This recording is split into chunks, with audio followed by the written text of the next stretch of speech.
तुलसी बाबांको जगन्नाथ प्रेम पुरी जिलार संतोष रामचंद्र दास जहाँकि तुलसी बाबा नाम परिचित दीर्घ 48 वर्ष जेजे बाबा सांगरे दासिया बाउरी तुलसी बगीचारू तुलसी एवं विभिन्न प्रकार सुगंधित पुष्प एवं विभिन्न प्रकार फल नहीं प्रत्येक दिन एक कार रे पुरी जगन्नाथ मंदिर अभिमुखे यात्रा करिथांती। जगन्नाथ को एई तुलसी माला लागि करा जाए एथिरे से एते आनंदित पाई थांती स्वर्ग सुख ठारू अधिक।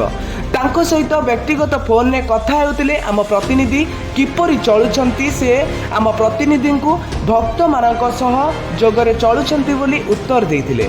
भक्त अभिराम पंडा, मिश्र बाबू, लकी, जीतू बाबू, खोर्धा एपरी अनेक भक्तों सहयोग रे तुलसी बाबा गुरु महंत अशोक कुमार दास तुलसी बाबा मठ बाबनपुर गोपीनाथ मठ केउठारे रहउछंती पचारिबारु बाबा उत्तर करथिले आम घर करण जगन्नाथ हेउछंती आराध्य देवता, से जेउठारे रखिबे आमे सेहिठारे रहिबु।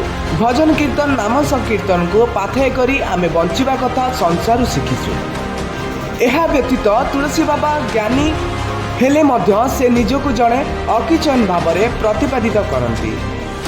रणपुरु विपिन बिहारी प्रहराज को रिपोर्ट, जागृत 24 न्यूज।